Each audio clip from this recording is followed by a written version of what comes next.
Welcome to the Deep Dive, where we take a massive stack of complex wisdom and deliver the absolute clearest, most essential insights you need to be truly well-informed.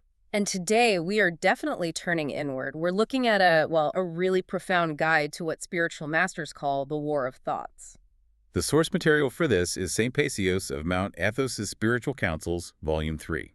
And for anyone out there, dealing with that mental fatigue, that constant information overload of modern life, this is just a startlingly direct manual A manual for what, exactly? for dealing with the ultimate source of all that internal noise, the chatter, the temptation, the stuff going on inside your own soul. That's the real mission for this deep dive, then, to get into the practical wisdom of St. Paisios, how to find, rapid spiritual progress and fight back against that overload. Exactly. And he was very contemporary. I mean, he lived in the late 20th century. Right. And he saw that sin was becoming, as he put it, fashionable, almost normal. So in response to that, he really hammered home two things, right? Repentance and confession. Immediately, he saw them as the necessary starting point. But why those two specifically? It seems like such a practical intervention, not just a theological idea. It is. He viewed sin as something that creates a kind of legal right, a foothold for the devil inside your soul. A legal right, like a contract. That's a great way to put it. It's like you've unknowingly signed a lease agreement with a very bad tenant. And repentance and confession are how you break the lease. That's it. He said they are necessary to undo the rights people have given to the devil. You're invalidating the agreement. You're evicting the tenant. It lets you start fresh. His whole goal, then, in all these counsels and stories he told, it was always about salvation. Always. He wanted to offer what he called the needed spiritual vitamin. I love that. A spiritual vitamin. It implies something really potent, A concentrated dose of wisdom that's more effective than just reading some huge, dense book. Yes, and the delivery method was key. He wasn't giving abstract lectures. He used examples, vivid, relatable ones. Absolutely. He wasn't a scholar writing for other scholars. He was a guide for, shepherds, farmers, students, everyday people. And he had this deep belief in the power of those examples. He said he wanted to write about honest people who have lived honorably. There's a really powerful insight there. He felt that just, censuring evil, just pointing fingers and yelling about what's wrong wasn't very effective. And sometimes it can even backfire, right? It can. So his method was different. What was it? He argued that by presenting good examples, evil is censured by itself. It's inspirational. It's indirect. So you don't focus on the darkness. You shine a light so bright that the darkness just sort of retreats on its own. It's exposed. And that sets the stage for the real inner work, which, he said, required a very specific state of mind. He called it good restlessness. Good restlessness. It sounds like a complete contradiction. Restlessness is usually anxiety. It's chaos. Right, but this is different. This is a proactive, positive concern, and anguish even for your own spiritual progress. So it's not worldly anxiety. No, it's that internal tension that makes you say, I have to be better, I have to struggle, I need to figure out what's holding me back from God. And when you feel that, you naturally start to work. You do. You start observing yourself, you see the roadblocks, and critically, you seek help. It's the engine that drives the whole process. It keeps you from getting spiritually lazy. Okay, so that perfectly sets up the battlefield.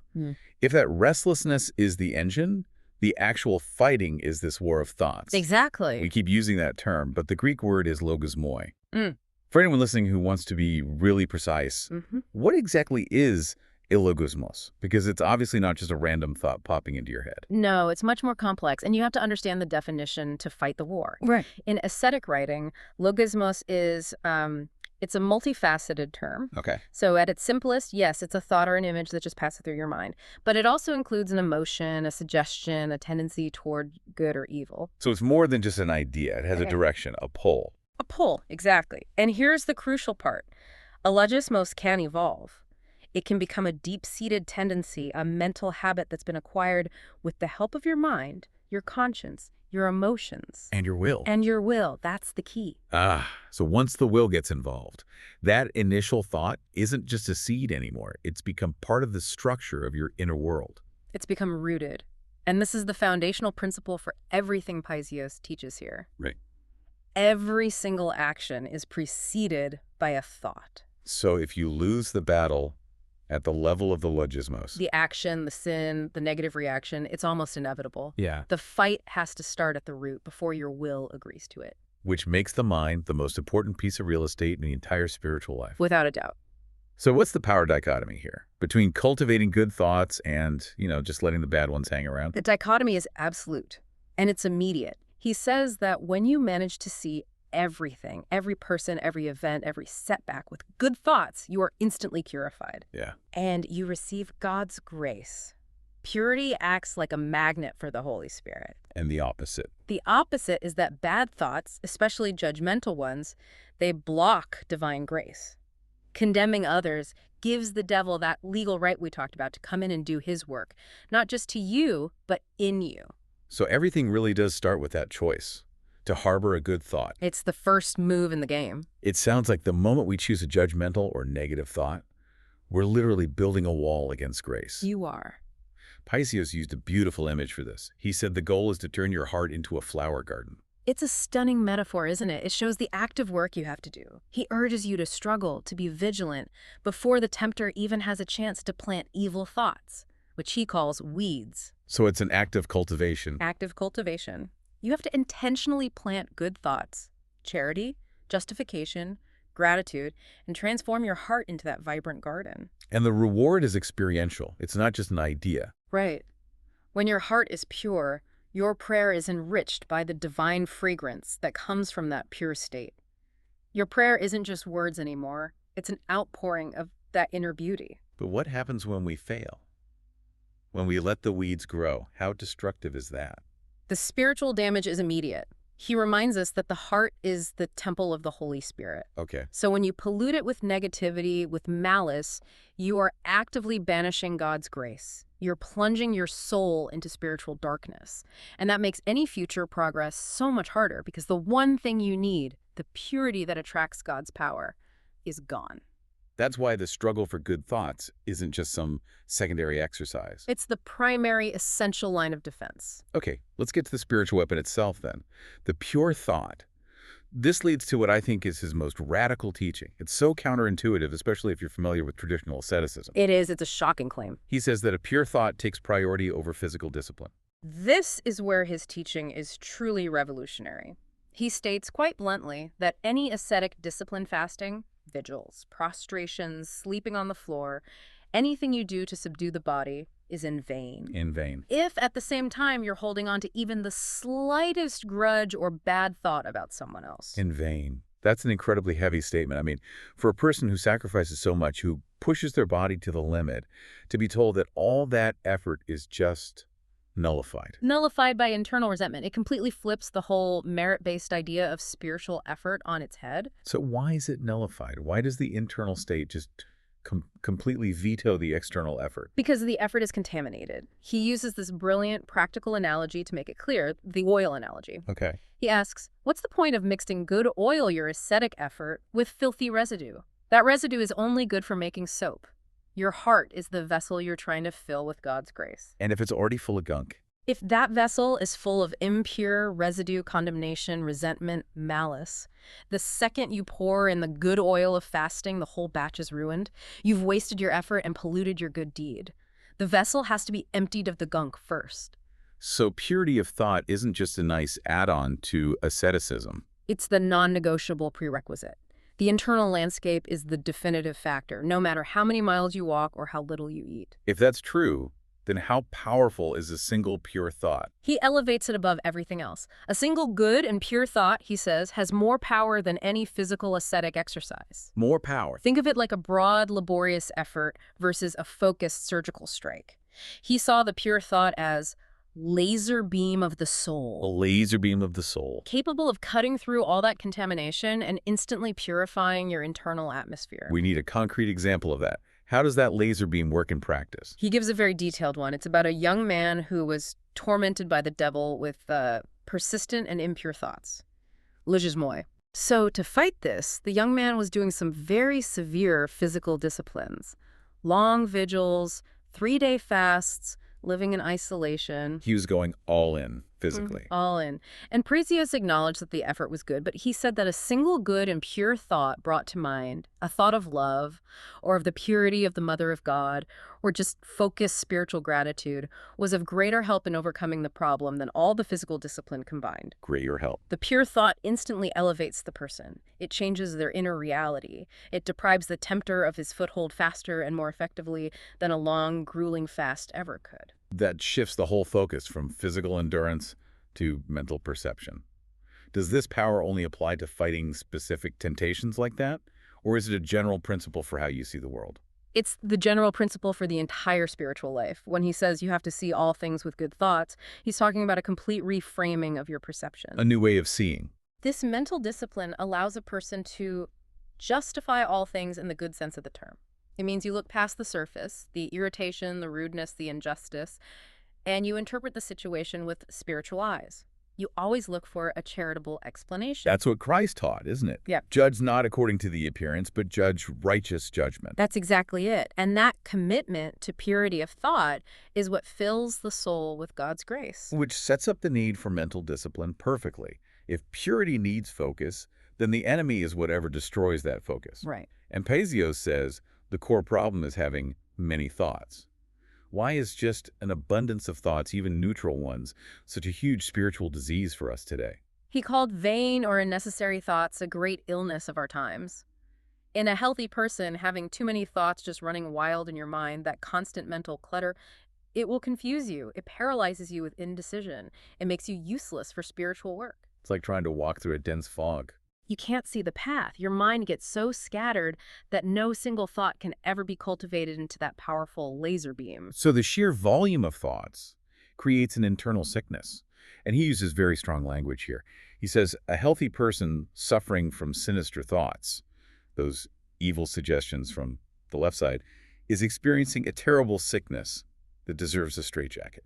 That imagery is meant to be shocking. To emphasize the gravity of it, internal chaos, especially when it's fueled by evil suggestions, isn't just annoying, it's psychologically and spiritually devastating. It stops you from finding the peace you need for communion with God. Exactly. And to fight it, he gives these incredibly practical, almost psychological strategies for mental discipline. Let's break those down. What are the key strategies for quieting that noise? They're all about compartmentalization and really radical simplicity. First, avoiding procrastination and unnecessary worry. If you have work that's for tomorrow, you tell yourself, this work is not for today, I will think about it tomorrow. You mentally file it away. You refuse to let the future contaminate the present. And the second one deals with decision paralysis, which is everywhere today. It is. The second strategy is avoiding meticulousness. Don't torture yourself trying to make the absolute best decision. That's often just pride disguised as a diligence. So what do? You make a decision, you move forward with simplicity, humility, and what he called philotimo, that nobility of soul. And then you trust God to handle the rest. So by acting with simplicity and trusting God, you oblige God, as he said, to fix your mistakes. You do. The important thing is to move forward, not to be perfect. That trust is the antidote to all the anxiety that comes from overanalyzing everything. He uses that everyday example of car trouble to show how this works. It's a perfect comparison. Imagine you're late because your car breaks down. The person who has cultivated a good thought immediately reframes it. They praise God. They think, how can I thank God enough? Maybe this delay just prevented me from being in a serious accident down the road. This small trouble saved me from a great tragedy. So they turn frustration into gratitude. Instantly. But the person without the good thought experiences the exact same event. And the internal result is totally different. Totally. They curse the delay. They blame God. What a misfortune. Why is this happening to me? The external event is neutral, but their internal interpretation is catastrophic. The good thought brings peace. The negative thought brings torment. It causes them to just come apart at the seams over something they can't control. It proves that your inner state determines your outer reality, or at least your experience of it. It does, and the story of the fish truck shows this dramatically. You have two people sharing the exact same physical misery, but living in two completely different realities. So to set the scene for us? Paisios was traveling with a layman and a monk in a truck. It was probably carrying fish or produce, smelling foul. It was a 2-hour drive from Oripaliki to Thessaloniki. And they weren't exactly traveling in comfort. Not at all. They were sitting on rough boards among the crates on a bumpy, unpleasant journey. So what was the layman's experience? The layman was in torment. His mind was totally fixated on the comfort he could have had if he were on a modern bus. His baseline for comparison was this imaginary state of comfort. And his present reality fell way short of that. Way short. So he was physically in the truck, but mentally he was being tormented by what he didn't have. And the monk in the exact same physical situation. The monk was content. He was even smiling, sitting there among the crates and the filth. Why? When asked, his answer was profound. He said, "It's better here than Hades." Wow. His baseline for comparison wasn't an imaginary bus. It was eternal suffering in hell. He reasoned, look, in 2 hours we'll be in Thessaloniki and this will all be forgotten, but the poor souls in hell are tormented forever. So by judging not by temporary appearance, but by this righteous eternal judgment, he turned a rough ride into a reason for gratitude. That difference in the reference point changes everything. For the layman, the present felt like persecution. For the monk, the present felt like an absolute blessing. Which connects directly to his famous analogy of the fly and the honeybee. Yes. This is the critical analogy for understanding how our inner spiritual state predetermines what we see in the world. Explain it. Paisios says, if you ask a fly if there are any flowers nearby, what will it say? I don't know what. It will say, I don't know about flowers, but over there is a heap of rubbish. You can find all the filth you want.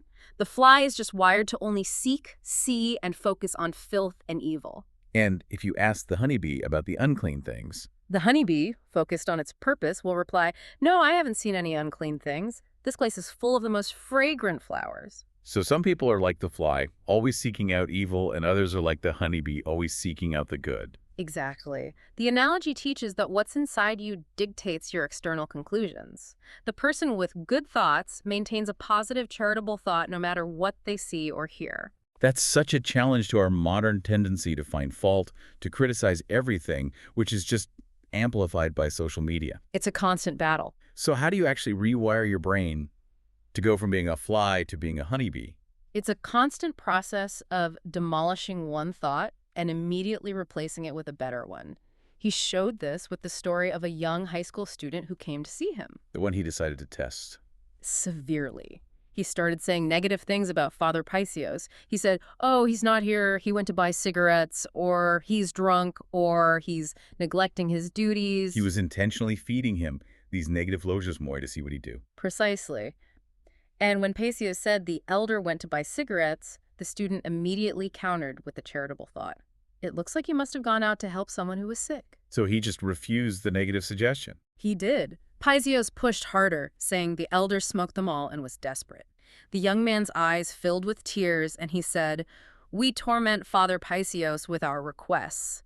Even when Paisios called the student a fool who was deluded, the boy just held onto his good thought and said he'd wait patiently. That student was a literal factory of good thoughts. He was. Paisios marveled at it. He said the young man could demolish a thought and immediately create a better thought. He wasn't passive. He was actively, intentionally fighting the suggestion of evil with a charitable interpretation. It shows that the soul, when it's rooted in love, can just overturn negative input instantly. That's a perfect transition to the topic of justice. Yeah. Because the biggest challenge to charitable thoughts is when we feel we've been genuinely wronged. That's the ultimate test. And Paisios taught this spiritual paradox, that the real path to joy is actually in accepting injustice. This is a total reversal of modern thinking. We're obsessed with fairness, with our rights, with being justified. Paisios teaches that the greatest spiritual joy is found not in being proven right, but in accepting injustice cheerfully, with good thoughts. Worldly justice is about balancing the scales. Spiritual perfection is about letting the scales tip against you. Why? What do you get in return? You get an immense, heavenly reward. He lays out a progression, right? 4 stages of how we respond to injustice. Yes, moving from a purely human reaction to spiritual perfection. Stage 1 is the natural man. Someone hits you, you hit back. Stage 2 is self-control. You feel upset inside, you're agitated, but you control your actions. You don't lash out. This stage is hard. It's all willpower. The leap from 2 to 3 seems huge. From agonizing self-control to just indifference. It requires a change in your reference point. Stage 3 is indifference. You're not agitated because you realize the person wronging you is either ignorant or they're afflicted by the devil. You don't take it personally anymore. You see the spiritual mechanism behind it. But the final stage, stage 4, is spiritual perfection. That's where you experience great joy, extraordinary spiritual gladness, a spontaneous sense of doxology, deep spiritual freedom. Joy. When you are wronged. That's so hard to wrap your head around. It's the sweetness of knowing that the injustice you bore cheerfully is now your biggest spiritual deposit in heaven. Paisios confessed this himself. He said, "The sweetest spiritual joy I have felt has been through injustice." He even rejoiced when people insulted him. He did. He'd say he would get a reward for being called an error, but being called a saint just put him in debt because he hadn't earned it. So if human justice is about earthly debts, spiritual righteousness is about heavenly rewards. We need to clearly define those two ideas he talks about. Human justice versus divine righteousness. Human righteousness is procedural. It's about dividing equally. It's a necessary restraint for worldly people. 2 brothers have 10 acres. Human justice says they split it 5 and 5. It's fair. Legal. But divine righteousness is different. It's rooted in love and need. It's about doing what brings rest to others. So how would divine righteousness handle the 10 acres? It would ask a different question. If one brother has 7 children and a greater need, and the other has 2 children and is doing fine, divine justice says the one with 7 kids should get a bigger share, maybe 7 acres. And the spiritual person, the one operating by divine righteousness, would be okay with that. They'd be more than okay. They would be glad to take the smaller share because it brought peace and rest to their brother. That's profound self-sacrifice, rooted in love, not just legality. The story of Abraham and Lot in Genesis is the ancient precedent for this. Remind us of that. When their shepherds started quarreling over land, Abraham, who was the elder and had the right to choose first, gave the choice to his nephew Lot. He said, "You pick." And Lot chose the better land. He chose the fertile valley because he was operating on human inclination. Abraham chose divine righteousness by allowing himself to be shorted, and he was glad Lot got the green pasture. That willingness to step aside for the other's peace is the essence of it. But the ultimate expression of this has to be the story of the thief for Christ. It's an astonishing story. It shows the height of spiritual understanding over worldly concerns. Tell us about him. He was a 26-year-old man who'd been in and out of prison his whole life, but his crime was extraordinary. He would steal money from church-building funds, funds that he felt were being hoarded by the wealthy and weren't really necessary for salvation, and he'd use that money to buy food for genuinely needy families. And then what? Immediately after, he'd turn himself into the police. He'd confess only that he stole the money. And he stayed silent about everything else. Completely silent. Through beatings, ridicule, unjust convictions, all to protect the families he helped and to keep anyone else from being wrongly accused. He just accepted the label of the town thief. He internalized the injustice as his sacrifice. And Paisios advised him to change his ways. He did. He told him to stop stealing, earn money, and help the poor legitimately. What happened after he followed that advice? After he had totally reformed his life, he was unjustly imprisoned again for a crime he didn't commit. That must have been devastating. For a normal person, yes. But for him, it was the moment of his spiritual culmination. He wrote a letter from prison to Paisios, and he was completely at peace. What did that final, profound realization look like? He wrote this incredible sentence. He said, "Thank God that there is no human justice. Otherwise, spiritual people would be deprived of their heavenly reward." Wow. He understood it. He saw that the only way to get to that 4th stage of joy was to be wronged here on earth. He had transcended the need for worldly vindication and found ultimate freedom in being a fool for Christ. That just completely flips the script on what we normally pursue in life. Okay, so moving from that external world of justice to the internal world of vigilance, the elder strongly emphasizes having a spiritual guide. Why can't you just navigate this war of thoughts by yourself? He is absolutely firm on this. You cannot practice medicine on himself. It's the core teaching on humility. Even highly trained doctors consult other doctors on difficult cases. No matter how spiritual you are, you should always seek counsel for your personal matters. The enemy, the devil, is a master of disguise. We're just not equipped to fight his cunning on our own. So what's the specific danger of trying to go it alone, even if you're genuinely trying to be good? You remain in darkness. Because your process is always going to be rooted in self-confidence and pride is the single biggest barrier to grace. So God allows you to stay confused. Often, yes. Until you seek guidance. It's not a punishment, it's a necessary spiritual function. God wants you to be humbled by asking another person for help. Humility cracks the door open, and that's when the grace and clarity can finally get in. The story about the cunning worker shows the risk of bypassing your guide. A sad but very illustrative story. There was a beginner monk in a monastery who was having a severe attack of thoughts. He was tempted to leave the monastic life. Okay. But instead of confessing this to his abbot, his spiritual father, he confessed it to a simple lay worker from Epirus who was just there doing construction. A layman worker, not a trained spiritual guide. And he confessed it out loud. The worker was totally confused. He said, "How can I help you? You should be telling your abbot." The danger was immense. What were the risks? First, the monk got no spiritual cure. Second, he made his private struggle public. And third, the worker, being a layman, might go tell the story for a laugh in the village coffee shop, turning the monk's spiritual agony into public gossip. Humility requires submission, but also wisdom. Exactly. And speaking of barriers, the elder says that excuses are the strongest barrier to God's grace. How do excuses act like a spiritual wall? An excuse is just a justification to shift responsibility away from yourself. It's like building a thick, impermeable wall that cuts you off from God and stops grace from reaching you. We see this right from the very beginning. Adam's first fault. When God confronted him, he didn't say, "I sinned, forgive me." He said, "The woman whom you gave to be with me." He blamed Eve, and by extension, he blamed God. That act of justification drives grace away because it enshrines pride. He uses the carpenter analogy again here, doesn't he? For people who reject correction. A devastating analogy. Those who don't accept correction are like uncooperative wooden boards. They reject the shaping of the carpenter, the spiritual guide, or even God's plan. And what happens to those boards? Because they're resistant and unshaped, they can't be used for anything beautiful. They end up as scaffolding or parts of concrete molds. They get walked on, made muddy, abused. And in the end, they're just tossed into the fire as kindling and destroyed. They're rendered spiritually useless by their own persistent pride. Okay, let's address one of the most confusing and tormenting types of logismoi blasphemous thoughts. These seem to attack the most sensitive and devout people. They absolutely do. And Paisios is emphatic about this. These intrusive, horrifying thoughts, inappropriate words, or images about Christ, the Mother of God, the saints, they are not the penitent's thoughts. So where do they come from? They are the direct, malicious work of the devil. It is his sin, not yours. And they specifically torment the very devout and very sensitive. So the fact that the person is so tormented by them is actually proof that the thought is external. Exactly. The fact that you are grieved and terrified by these thoughts is proof positive they come from outside your own will.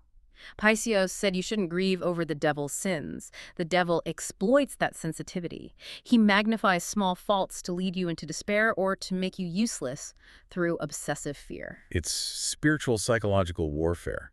How do you fight back against this heavy artillery? The primary weapon is the Jesus prayer. He specifically calls it the heavy artillery against the devil. And the crucial practical instruction is this: do not converse with these thoughts. Don't engage at all. Don't analyze them. Don't debate them. You wouldn't sit down and have a chat with a thief who just broke into your house. What's the risk of talking to them, even for a moment? If you converse with the thought, it's a half sin because you've given the tempter permission to enter your mind. If you accept it, even briefly, he says it's like sucking on a piece of poison candy, you are instantly harmed. The candy is sweet at first. Which is the temptation, but the poison is immediate. The moment you recognize it, you have to spiritually spit it out and launch the Jesus prayer. The battle is won by swift rejection, not by long analysis. So this whole deep dive, from the flower garden to the carpenter, it all boils down to the absolute centrality of thought control.